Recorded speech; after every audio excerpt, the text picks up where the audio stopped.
रवि शर्मा 32 साल का एक तन्हा और टूटा हुआ पत्रकार था।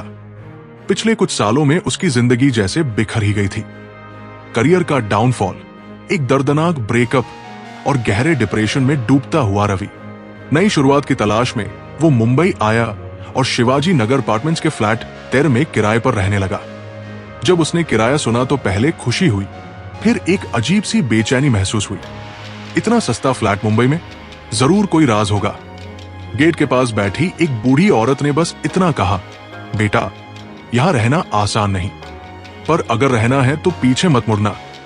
रवि ने मुस्कुराकर बात टाल दी, लेकिन उस एक जुमले ने उसके जहन में घर कर लिया।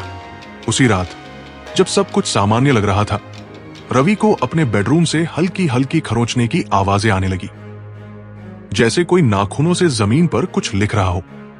लाइट ऑन की, कोई नहीं था, लेकिन फर्श पर एक पुरानी सी चिट्ठी रखी थी। कागज फटाफटा सा, शब्द धुंधले। लिखा था, मैं निखिल हूं। अगर ये चिट्ठी तुम तक पहुंची है तो या तो मैं मर चुका हूं या तुम अगले हो। रवि की रूह तक काम गई। वो रात जैसे तैसे बीती, लेकिन सुबह उसने फैसला किया, अब सच्चाई सामने लानी ही है। उसके अंदर का पत्रकार जाग चुका था। अगली सुबह उसने चौकीदार से बात की। चौकीदार पहले तो घबरा गया, फिर धीरे से बोला, यहां पहले निखिल नाम का लड़का रहता था। एक रात उसने अचानक आत्महत्या कर ली, लेकिन उसकी चीखों की आवाजें 2 घंटे तक आती रहीं, जबकि मेडिकल रिपोर्ट के मुताबिक उसकी मौत पहले ही हो चुकी थी। ये सुनते ही रवि और बेचैन हो गया।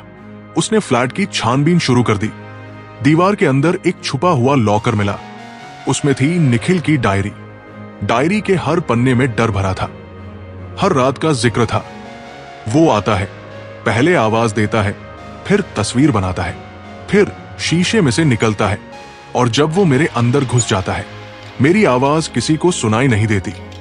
आखिरी पेज पर लिखा था, इस फ्लैट में कुछ है, कुछ जो इंसान नहीं है, लेकिन हर नए इंसान को अपना बना लेता है। रवि ने तय किया कि वो सब रिकॉर्ड करेगा। उसने कमरे में कैमरा लगाया, शीशे के सामने माइक सेट किया और खुद को सोता हुआ दिखाने का नाटक किया। रात के बीचों बीच कैमरा चालू था, लेकिन अगली सुबह रवि गायब था। सिर्फ कैमरा मिला। वीडियो में रवि सोता दिख रहा था, और एक समय ऐसा आया जब कमरे का तापमान अचानक गिर गया।